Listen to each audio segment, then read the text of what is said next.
नमस्कार बच्चों, कैसे हैं आप। आशा करता हूं अच्छे ही होंगे। राजा, किसान और नगर अध्याय 2 वीडियो नंबर 6 में आप सभी का स्वागत है।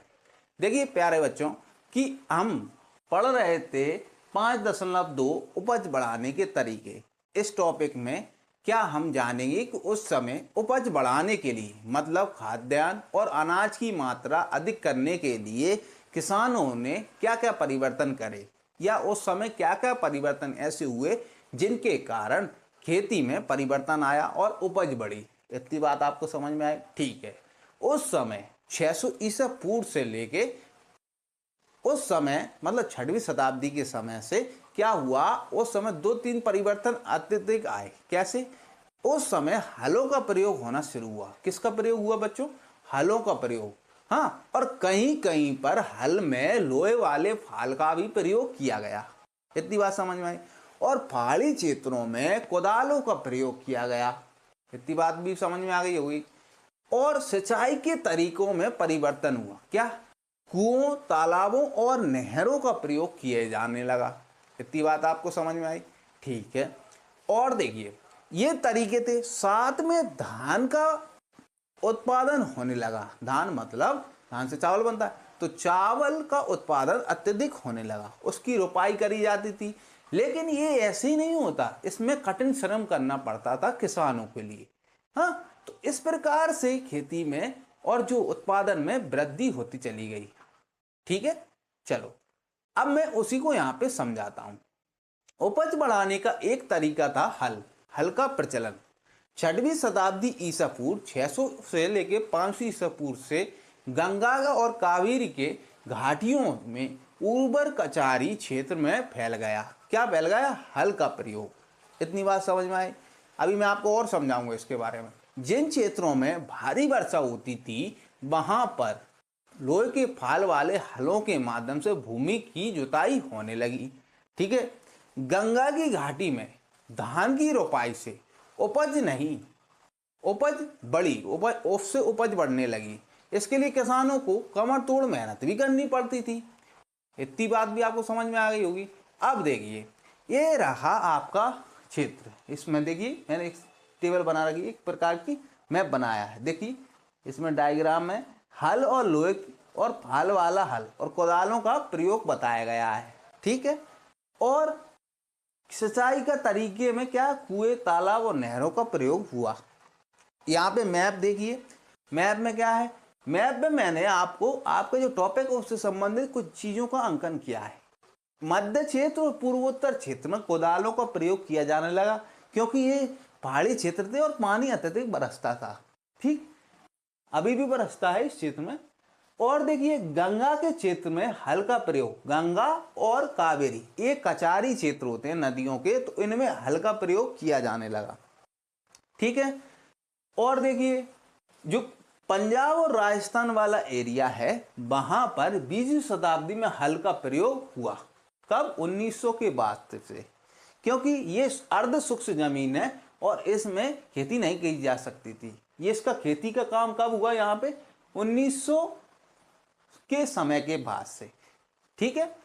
यद्यपि लोहे के फाल वाले हल की वजह से फसलों की उपज में बढ़ने लगी, लेकिन ऐसे हलों का प्रयोग भारत में सीमित मात्रा में किया गया जहां पर इनका प्रयोग था। इतनी भी बात आपको समझ में आ गई। राजस्थान जैसे और पंजाब जैसे अर्ध शुष्क क्षेत्र में लोहे का प्रयोग 19वीं मतलब 20वीं सदी से शुरू हुआ। ठीक है। पूर्वोत्तर क्षेत्र में किसानों ने, पूर्वोत्तर और मध्य क्षेत्र में किसानों ने कुदालों का प्रयोग किया। ठीक है। अब देखो यहां पर आपने ये तो देख लिया कि लोहे का प्रयोग हो रहा है फाल बनाने में। हल लकड़ी का था, लोहे का फाल का उपयोग किया जा रहा है, उससे उत्पादन बढ़ रहा है। किसान कमर तोड़ मेहनत भी कर रहे हैं। हाँ, और धान की जो रोपाई की विधि वो भी परिवर्तित हुई, उसका भी इसमें योगदान था उपज बढ़ाने में। अब यहाँ पे देखिए सिंचाई के तरीका। सिंचाई के तरीके में कुएं, नहर और तालाबों का प्रयोग किया जाने लगा। कहीं कहीं पे नहर बनाई जाने लगी। हाँ, कहीं कहीं पे कुएं खोदे जाने लगे और तालाब भी खुदवाए जाने लगे। अब ये इसको कौन खोदता था? ये व्यक्तिगत रूप से खोदे जाते थे और एक सामुदायिक रूप से खोदे जाते थे। कैसे? एक किसानों का समुदाय सब मिलके क्या क्या इनको खुदवा लेते थे मिलकर, जरूरत पड़ती थी। दूसरा एक राजा या कोई धनिक वर्ग या प्रशासनिक वर्ग इनको खुदवाता था, ये व्यक्तिगत रूप में आता था। तो व्यक्तिगत लोग खुदवाते थे और एक सामुदायिक लोग खुदवाते थे। इस प्रकार से ये सिंचाई का नया माध्यम यहाँ पे इसने उपज बढ़ाने में भारत में मतलब भारत की खेती में उपज बढ़ाने में मदद करी। इतनी बात आपको समझ में आई? ठीक है। अब आगे देखिए, ये है गुजरात की सुदर्शन झील। यहाँ पे मिला है एक अभिलेख। हाँ, इस अभिलेख में रुद्रदामन ने इसको गढ़वाया था, जो एक शक शासक था। उसको देखें, इसमें क्या लिखा है उसको और देख लेते हैं। आप अपनी स्क्रीन पे भी देख सकते हैं और अगर आपको किताब में देखना हो तो किताब में भी देख सकते हैं। गुजरात की सुदर्शन झील, मानचित्र 2 में आप मानचित्र 2 खोल लेना, गिरनार डूरिए। सुदर्शन झील एक कृत्रिम जलाशय था। कृत्रिम मतलब मानव निर्मित। हमें इसका ज्ञान लगभग दूसरी शताब्दी ईस्वी के संस्कृत के एक पाषाण मतलब पत्थर के अभिलेख से होता है। इस अभिलेख को शक शासक रुद्रदामन की उपलब्धियों का उल्लेख करने के लिए बनवाया था। किसने बनवाया था? इसके अनुयायी मतलब इसके कुछ सामंत थे, उन्होंने बनवाया था रुद्रदामन की, जो कि क्या था? शक शासक था। इस अभिलेख में कहा गया है कि जलद्वारों और तटबंधों वाली इस झील का निर्माण मौर्य काल में एक स्थानीय राजपाल द्वारा किया गया था, लेकिन एक भीषण तूफान के कारण इसके तटबंध टूट गए और सारा पानी बह गया। बताया जाता है कि तत्कालीन शासक रुद्रदामन ने इस झील की मरम्मत अपने खर्चे से करवाई थी। इसके लिए अपनी प्रजा से कर भी नहीं लिया था।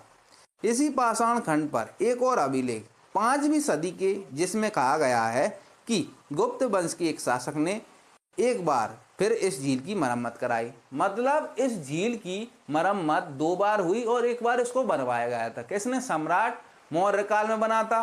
दूसरा, ये शक शासक रुद्रदामन के सामंत ने इसका क्या कराया था? पुनरुद्धार, जीर्णोद्धार करवाया था।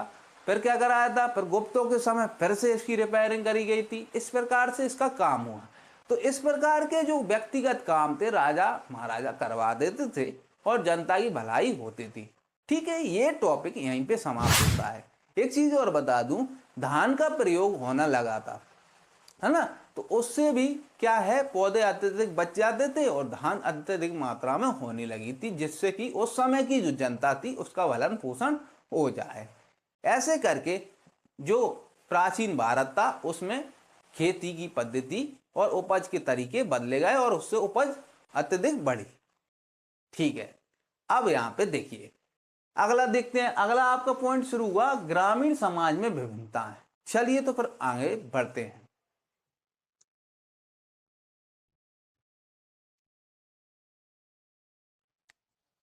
प्यारे बच्चों, अब हम बात करेंगे 5.3 ग्रामीण समाज में विभिन्नताएं, जो यहाँ पे आपका टॉपिक दिया है ये वाला। इसमें हम देखेंगे कि ग्रामीण समाज में कौन कौन सी विभिन्नताएं थी। देखिए कि ग्रामीण जो परिवेश होता है वो कृषि पर आधारित होता है मुख्यतः, आज भी और पहले भी था। ठीक है, उस समय किसानों में संपत्ति के आधार पर क्या विभिन्नताएं थी, समाज में क्या विभिन्नताएं थी, उसके बारे में हम बात करेंगे। ठीक है, देखिए जो उस समय कुछ प्रमाण मिलते हैं, कौन से प्रमाण, किस प्रमाणों की बात कर रहे हैं, किस प्रमाणों की बात कर रहे हैं, तो वो है बौद्ध कथाएं और अन्य कथाएं। हाँ, तो उनसे हमें पता चलता है कि उस समय बड़े किसान होते थे और छोटे किसान होते थे और कुछ श्रमिक किसान भी होते थे जो दूसरे खेत में खेती करते थे, मजदूरी करते थे। इतनी बात समझ में आई। और जो बड़े किसान हैं उनमें जमींदार होते थे, जो बड़े किसान ही जमींदार होते थे। और इनमें एक ग्राम प्रधान का पद होता था, जो क्या था, वंशानुगत भी होता था। प्राय ज्यादातर क्या था, वंशानुगत होता था, लेकिन कहीं कहीं पर यह वंशानुगत भी नहीं होता था। वंशानुगत क्या होता है, अपने पिताजी के बाद उस पद पे दूसरा उसका बेटा बैठे, ये वंशानुगत होता है। और उसके बाद उसके लड़के के बाद उनका लड़का बैठे। इस प्रकार पीढ़ी दर पीढ़ी ये पद एक ही परिवार में रहे, तो इसको बोलते हैं वंशानुगत। तो प्राय ज्यादातर ग्राम का प्रधान का जो पद था वो था वंशानुगत। और क्या है, देखिए संगम जो कविताएं मिली हैं, पहले मौखिक रची गई थी, फिर बाद में इनका लेखन किया गया। तो जो उन कविताओं में यह जानकारी मिली है कि आरंभिक तमिल संगम साहित्य भिन्न वर्गों का उल्लेख मिलता है। किनमें? तमिल संगम साहित्य में क्या मिलता है? ये चारों का बारे में पता चलता है। किसके बारे में? तमिल साहित्य में इन चारों के बारे में। किसके बारे में? बेल्लार। बड़े जमींदारों को क्या कहा जाता था? बेल्लार कहा जाता था। और हलवा किसानों को कहा जाता था। उलवर ये भी एक शब्द है, इसमें प्रयोग किया गया है। और दास अणिमई ये श्रमिक किसान के लिए प्रयोग किया है। तो ये चार शब्दों के बारे में पता चलता है इनसे। तो यहां पर भी वही स्थिति थी और यहां पर भी वही स्थिति थी। हाँ, ग्रामीण परिवेश में ये विभाजन था वो किसके आधार पर था? भूमि के स्वामित्व पर। किसमें? श्रम पर और नई प्रौद्योगिकी के उपयोग पर आधारित था। ठीक है, अब आपको कुछ मोटा मोटा समझ में आ गया। अब यहां पर देखिए, प्रमाण मिलते हैं कि खेती से जुड़े लोगों में उत्तरोत्तर भेद बढ़ता जा रहा था। क्यों बढ़ रहा था? क्योंकि किसी पर पैदावार अधिक होती थी, खेती ज्यादा थी, किसी पे कम। बौद्ध और कथाओं और कहानियों में खेतियार श्रमिक, छोटे किसानों और बड़े बड़े जमींदारों को उल्लेख मिलता है।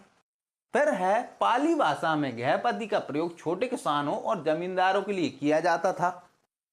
यह पाली भाषा का पता है ना आपको। बड़े जमींदार और ग्राम प्रधान शक्तिशाली माने जाते थे जो किसानों पर नियंत्रण रखते थे। ग्राम प्रधान का पद प्राय वंशानुगत होता था। प्राय बोला है, प्राय ज्यादातर। संभवतः वर्गीकरण भूमि के स्वामित्व, श्रम और नई प्रौद्योगिकी उपयोग पर आधारित हो ऐसा लिखा है। ऐसी परिस्थिति में भूमि का स्वामित्व महत्वपूर्ण हो गया, जिसकी चर्चा प्राय विधि ग्रंथों में की जाती। अभी मैं मनुस्मृति के बारे में बताऊंगा। एक विधि ग्रंथ है जिसकी बारे में आपको एक टॉपिक बताऊंगा। इसमें आप ये स्रोत नंबर कौन सा दिया? 6, जो आपकी स्क्रीन पर भी दिखेगा। देखिए, अब मैं एक शब्द के बारे में और आपको बता दूं। गृहपति, घर का मुखिया, एक शब्द होता है गृहपति, जिसका मतलब होता है घर का मुखिया। घर का मुखिया जो सबका मालिक होता है, महिलाओं का, घर में रहने वाले बच्चों, नौकर, दासों पर वह नियंत्रण रखता है। ठीक है, घर में जुड़ी भूमि, जानवर, अन्य सभी वस्तुओं पर वो का मालिक होता है। कौन? गृहपति। इतनी बात समझ में आई? हाँ, और कभी कभी ये गृहपति शब्द का प्रयोग बड़े बड़े नगरों में रहने वाले लोगों के लिए भी कर दिया जाता था।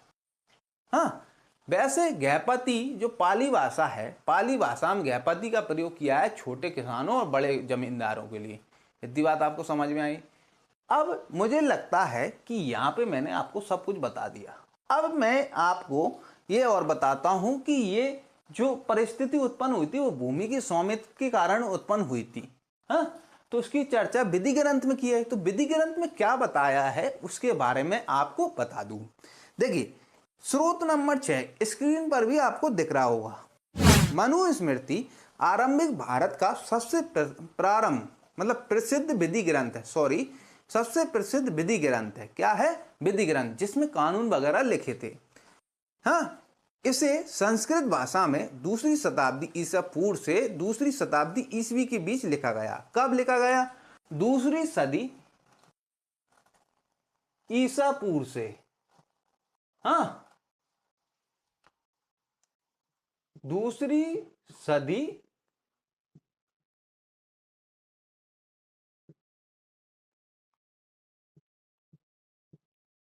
ईसा पूर्व से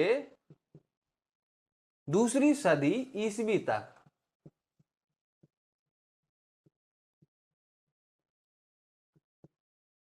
के बीच में लिखा गया था। इतनी बात आपको समझ में आई?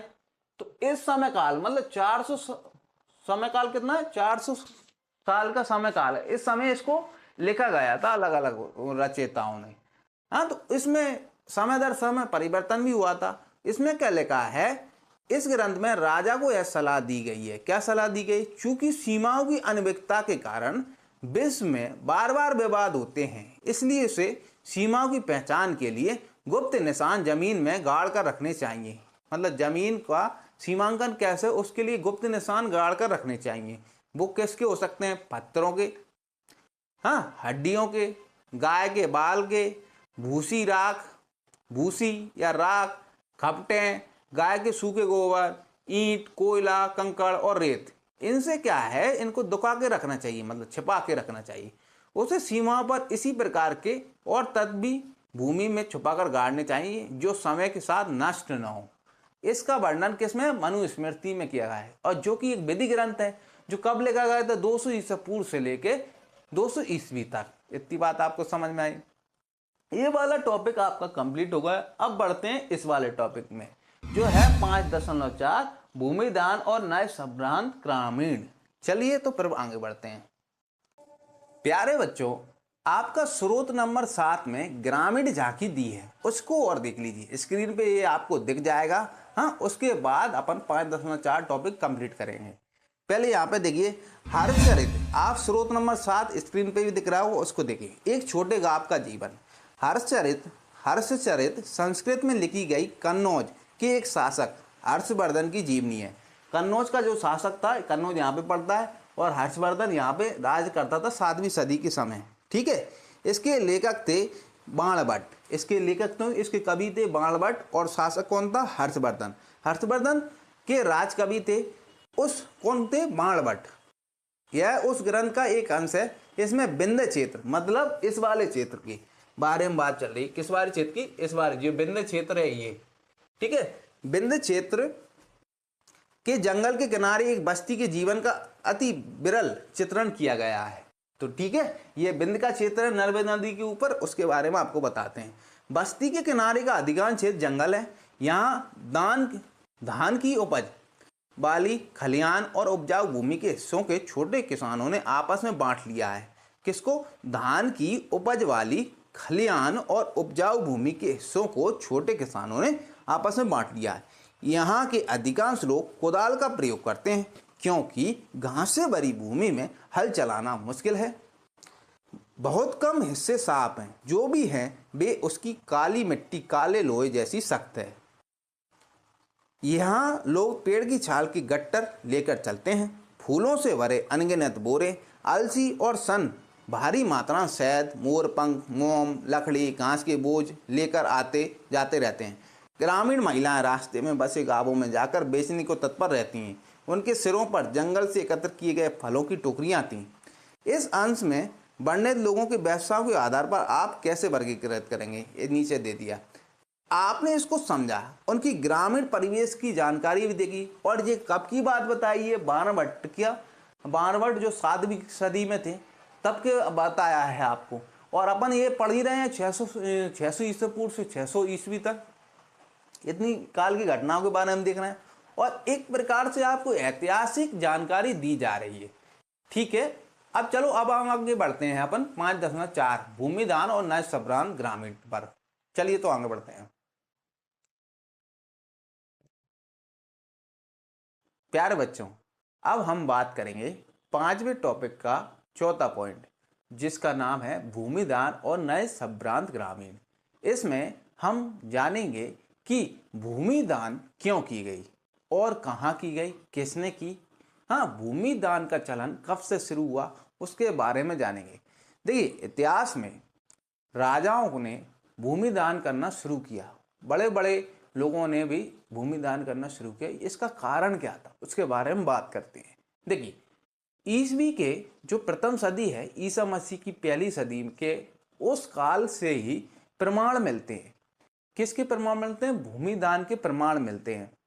ये ज्यादातर किस में मिलते हैं, तो अभिलेखों और ताम्र पत्रों में मिलते हैं। किस में, अभिलेखों और ताम्र पत्रों में। हाँ, अभिलेख क्या होता है, पत्रों पर लिखा गया या उकेरा गया लेख। ठीक है। और ताम्रपत्र क्या है, तांबे के पत्ते पर उकेरा गया लेख, हाँ, या खोदा गया लेख। तांबे की एक पत्र ले लेंगे, तांबे धातु की एक पत्र ले लेंगे, उस पर उकेरा जाएगा, मतलब खोदा जाएगा। हाँ, तो उस पे ये पत्र मिले हैं। ये पत्र किसको जारी किए जाते थे, ये दानकर्ता के द्वारा प्रमाण स्वरूप किसको दिए जाते थे, दान प्राप्तकर्ता को दिए जाते थे, है ना। और दान देता अक्सर बड़ा आदमी होता था, पैसे वाला आदमी होता था, जैसे कि राजा और रानियां। ठीक है। तो अब ये क्या है, दान देते थे किसी ब्राह्मण को या किसी संस्था को, जो धार्मिक संस्था है उसको। ज्यादातर ऐसी क्षेत्रों को लिए दान दिया गया है जो धार्मिक संस्था है। हाँ, सामाजिक कार्य करती हैं, या ऐसे ब्राह्मणों को दिया है जो उचित कार्य करते थे, धार्मिक कर्मकांड करते थे, उनको दिया जाता था। ठीक है, ऐसे ऐसे साक्ष्य मिले हैं। हाँ, तो आपको ये बात पता चल गई। दूसरा, ये इनकी जो भाषा थी, जो अभिलेखों की भाषा थी, वो ज़्यादातर मिली है किसकी? संस्कृत की। हाँ, संस्कृत भाषा मिली, और साथ में कुछ अभिलेख और ताम्रपत्र ऐसे में मिले हैं जो तमिल और तेलुगु में मिले। किस में मिले बच्चों? तमिल और तेलुगु में। इतना आपको समझ में आया? और उसी को मैंने यहाँ पे बता रखा है। देखियो, भूमिदान के प्रमाण मिले हैं कब? ईसवी की प्रथम सदी प्रमाण मिलते हैं।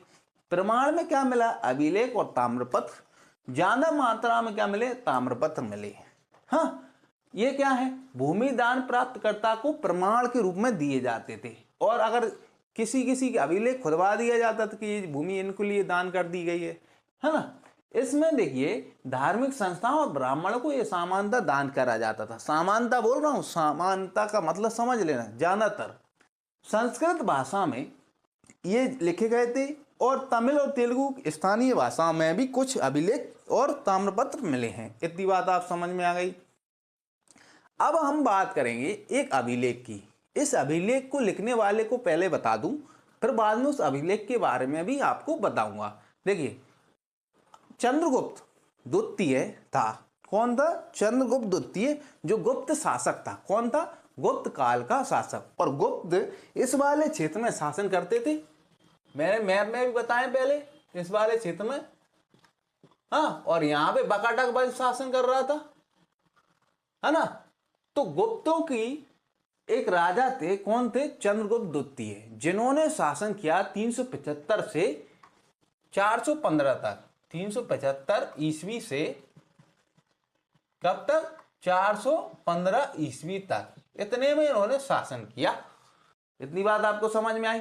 हाँ, और इनकी एक बेटी थी जिसका नाम था प्रभावती। क्या नाम था बच्चों?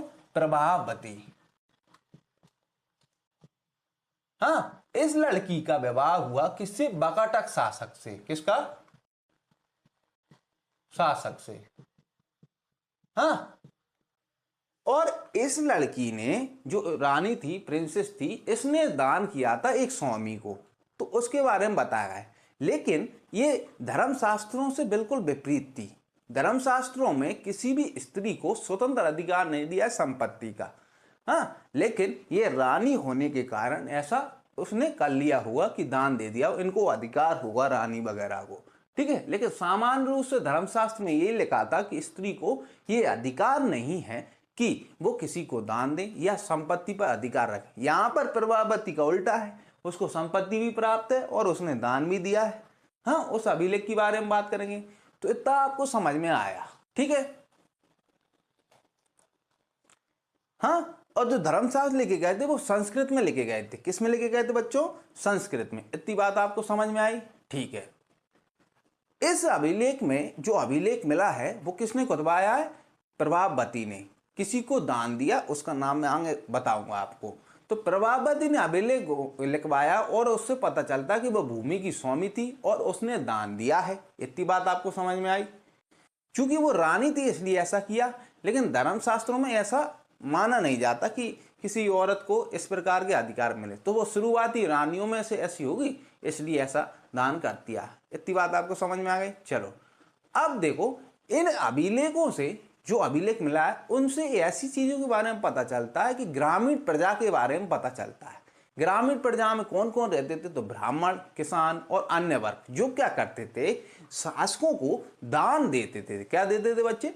दान देते थे, और अन्य प्रकार की वस्तुएं प्रदान करते थे।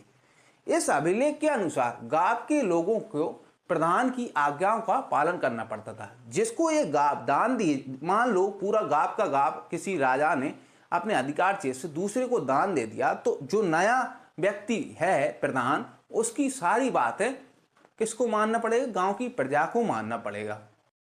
ठीक है, चलिए, तो पहले मैं आपको एक अभिलेख के बारे में बता दूं। यहां पे देखिए, आप भी देख सकते हैं, स्क्रीन पे भी दिख जाएगा। स्रोत नंबर 8। प्रभावती गुप्त ने अपने अभिलेख में कहा है, प्रभावती ग्राम कुटुंबिनों, गांव के गृहस्थ और कृषक ब्राह्मणों, गृहस्थ होता है जो गृहस्थी वाला जीवन जीता है, और कृषक। ब्राह्मणों और दंगुन गांव के अन्य वासियों को आदेश देती है। गांव कौन सा है? दंगुन। आपको ज्ञात हो कि कार्तिक शुक्ल पक्ष की द्वादशी तिथि को, ये तिथि है, धार्मिक पुण्य प्राप्ति के लिए इस ग्राम को जल अर्पण के साथ आचार्य चनाल स्वामी को दान किया गया है। किसको किया है? चनाल स्वामी को दान किया गया है। आपको इनके सभी आदेशों का पालन करना चाहिए। ठीक है, ये किसने कर दिया? प्रभावती ने किसको दान दिया? दूसरे व्यक्ति को। हाँ, कौन सा गाँव दिया है? दंगुन गाँव दिया है। इतनी बात आपको समझ में आई। किसको दिया है दान? चलान स्वामी को, चनाल स्वामी, सॉरी मैं कुछ गलत बता देता हूं, लेकिन आपको एक बार और देख लो, चनाल स्वामी को दान दिया है। ठीक है बच्चे, ठीक है। एक अग्रहार के लिए उपयुक्त निम्नलिखित रियायतों का निर्देश भी देती हूं। इस गांव में पुलिस या सैनिक प्रवेश नहीं करेंगे। दौरे पर आने वाले शासकीय अधिकारियों को यह गांव घास देने और आसन में प्रयुक्त होने वाली जानवरों की खाल और कोयला देने के दायित्व से मुक्त है। साथ ही वे मदिरा खरीदने और नमक हेतु खुदाई करने के राजसी अधिकार को क्रियान्वित किए जाने से मुक्त हैं। इस गांव को खनिज पदार्थ और खाद्य वृक्ष के उत्पादन देने से भी छूट है। फूल और दूध देने से भी छूट है। इस गांव का दान इसके भीतर की संपत्ति और बड़े छोटे सभी करों सहित किया गया है। इतनी बात आपको समझ में आई। इस राज्य देश को 13वें राज्य वर्ष में लिखा गया है और इसे चक्रदास ने उत्कीर्ण किया है। चक्रदास ने किसने उत्कीर्ण किया है और ये राज्य देश के किस में लिखा है? 13वें राज्य वर्ष में लिखा गया है। अब आपने देख लिया, यहाँ पे अग्रहार शब्द का प्रयोग हुआ है, तो अग्रहार का भी बता दूं मैं। अग्रहार उस भूभाग को कहते थे जो ब्राह्मणों को दान किया जाता था। किसको? ब्राह्मणों को दान किया जाने वाला भूभाग क्या कहलाता था? अग्रहार। ब्राह्मणों से भूमि कर या अन्य प्रकार के कर नहीं वसूले जाते थे। ब्राह्मणों को स्वयं स्थानीय लोगों से कर वसूलने का अधिकार था। हाँ, इतनी बात आपको समझ में आई। अब और देखिए, अब इस गांव का जो दान दे दिया तो इसके सभी गांव वासियों को किसकी आज्ञा का पालन करना पड़ेगा? उस स्वामी की, जिसका नाम यहाँ पे किसका अंकन किया गया? चालान स्वामी का। तो इनकी आज्ञा का पालन करना पड़ेगा। किसको? दंगुन गांव को, क्योंकि इनकी जो शासिका थी उसको दान कर दिया है। इतनी बात आपको समझ में आई। अब यहाँ पर देखिए कि भूमि दान के अभिलेख देश के कई हिस्सों में प्राप्त हुए। कहाँ से प्राप्त हुए? कई हिस्सों से प्राप्त हुए। दान की गई भूमि में अंतर है। कहीं कहीं पर छोटे छोटे टुकड़े क्या किए? दान किए गए हैं, और कहीं कहीं पे बड़े बड़े क्षेत्र दान कर दिए गए हैं। क्षेत्रीय अधिकारों में ये अंतर भी मिलता है, और कहीं कहीं पे कई अलग अलग अधिकार भी दिए हैं। जैसे इस वाले क्षेत्र में कुछ और अधिकार दे दिए और इस वाले क्षेत्र में कुछ और अधिकार हैं। दानकर्ता को दान प्राप्तकर्ता को कुछ अलग अलग अधिकार प्राप्त हैं। है, यहाँ वाले कुछ और, इस वाले क्षेत्र की कुछ अलग, इस वाले क्षेत्र की कुछ अलग। तो इस प्रकार दान प्राप्तकर्ता अलग अलग क्षेत्रों में अलग अलग अधिकार प्रदान किए गए हैं दान प्राप्तकर्ता को। इस प्रकार आपको पता चल गया। ठीक है, अब जो दान किया जाता था उसका कारण था, जो भूमि दान करना एक प्रकार से पूरे देश में प्रभावी क्यों हुआ, इसका क्या कारण रहा होगा, तो इस पे इतिहासकारों का भी विवाद है। इतिहासकार दो मतों में बंट गए। हाँ, कुछ इतिहासकार ये कहते हैं कि कृषि के क्षेत्रों को, कृषि के जो क्षेत्र हैं भूमि का विकास करने के लिए ये एक रणनीति अपनाई थी शासकों ने, हाँ, 1 ईस्वी के बाद से। लेकिन कुछ इतिहासकारों का मानना है कि शासन की जो राजा था उसकी पकड़ ढीली होती गई, इसलिए वो अपना प्रभाव जमाने के लिए कुछ लोगों को अपने तरफ खींचने के लिए भूमि दान कर देता था, जिससे कि शासन क्षेत्र उसका कहलाए और लोग उस पर शासन करते रहें। ऐसा करना चाहते थे। तो भूमि दान में दुर्बल होते राजनीतिक संकेत भी मिलते हैं। तो दोनों इतिहासकारों के दो मत हैं, वो मैंने आपको बता दिए। ठीक है, भूमि दान के माध्यम से ये समर्थक जुटाते थे, ये भी आपको पता चल गया। अब यहाँ पे देखिए कि इसमें अब इसको और देख लीजिए, मैं इसको और बता दूं आपको। ठीक है, इसको मैं एक बार पढ़ के बता दूं और कुछ चीज क्लियरेशन होगा तो आपको समझ में आ जाएगा। देखिए, ईस्वी की आरंभिक शताब्दी से ही भूमि दान के प्रमाण मिलते हैं। इनमें से कई का उल्लेख अभिलेखों में मिलता है। इनमें से कुछ अभिलेख पत्रों पर लिखे गए थे, लेकिन अधिकांश ताम्र पत्रों पर खुदे होते थे, जिन्हें संभवतः उन लोगों को प्रमाण रूप में दिया जाता था जो भूमिदान लेते थे। भूमिदान के जो प्रमाण मिले हैं वे साधारण तौर पर धार्मिक संस्थाओं और ब्राह्मण को दिए गए थे, जैसे मैंने आपको बता ही दिया, समझा ही दिया। अधिकांश अभिलेख संस्कृत में थे, विशेषकर 7वीं शताब्दी के बाद के अभिलेखों के कुछ अंश संस्कृत में है और कुछ तमिल, तेलुगु जैसे स्थानीय भाषा में। आइए एक ऐसे अभिलेख पर ध्यान से विचार करें। प्रभावती गुप्त आरंभिक भारत की सबसे महत्वपूर्ण शासक चंद्रगुप्त द्वितीय की पुत्री थी, जो 375 से 415 ई के समय था। इसका विवाह दक्कन पठार के बकाटक परिवार में हुआ था, जो एक महत्वपूर्ण शासक वंश था। संस्कृत धर्मशास्त्रों के अनुसार महिलाओं को भूमि जैसी संपत्ति पर स्वतंत्र अधिकार नहीं था, लेकिन एक अभिलेख से पता चलता है कि प्रभावती भूमि की स्वामी थी और उसने दान भी किया था। इसका एक यह कारण हो सकता है क्योंकि वो रानी, मतलब आरंभिक भारतीय इतिहास ज्ञात कुछ रानियों में से एक थी, और इसलिए उनका यह उदाहरण एक बिरलाई रहा हो। यह भी संभव है कि धर्मशास्त्रों को हर स्थान पर समान रूप से लागू नहीं किया जाता हो। अभिलेख से हमें ग्रामीण प्रजा का भी पता चलता है। इसमें ब्राह्मण, किसान तथा अन्य प्रकार के वर्ग शामिल थे, जो शासकों या उनके प्रतिनिधियों को कई प्रकार की वस्तुएं प्रदान करते थे। अभिलेख के अनुसार इन लोगों को गांव के नए प्रधान की आज्ञाओं का पालन करना पड़ता था और संभवतः अपने भुगतान उसे ही देने पड़ते थे। इस प्रकार भूमिदान अभिलेख देश के कई हिस्सों में प्राप्त हुए हैं। क्षेत्रों में दान में दी गई भूमि के माप में भी अंतर है, कहीं कहीं छोटे टुकड़े तो कहीं कहीं बड़े क्षेत्र दान में दिए गए हैं। साथ ही भूमिदान में दान प्राप्त करने वाले लोगों के अधिकारों में भी क्षेत्रीय परिवर्तन मिलते हैं। इतिहासकारों में भूमिदान का प्रभाव एक गर्म वाद विवाद का विषय बना हुआ है। कुछ इतिहासकारों का मानना है कि भूमिदान शासक वंश द्वारा कृषि को नए क्षेत्रों में प्रोत्साहित करने के लिए रणनीति थी, जबकि कुछ का कहना है कि भूमिदान से दुर्लभ होते राजनीतिक प्रभुत्व का संकेत मिलता है। अतः राजा का शासन सामंतों पर दुर्बल होने लगा, तो उन्होंने भूमिदान के माध्यम से अपने समर्थक जुटाने प्रारंभ कर दिए। उनका यह भी मानना है कि राजा स्वयं को उत्कृष्ट स्तर के मानव के रूप में प्रदर्शित करना चाहते थे। जैसा कि हमने पिछले अंश में देखा, उनका नियंत्रण ढीला होता जा रहा था, इसलिए वे अपनी शक्ति का आडंबर प्रस्तुत करना चाहते थे। ये बात आपको समझ में आ गई होगी। भूमिदान के प्रचलन से राज्य तथा किसानों के बीच संबंध की झांकी मिलती है, लेकिन कुछ लोग ऐसे भी थे जिन पर अधिकारियों, सामंतों का नियंत्रण नहीं था, जैसे कि पशुपालक, संग्राहक जो कुछ संग्रह करते हों जंगलों से, है ना, शहद वगैरह, जड़ी बूटियाँ, शिकारी, मछुआरे, शिल्पकार, घुमक्कड़ तथा लगभग एक ही स्थान पर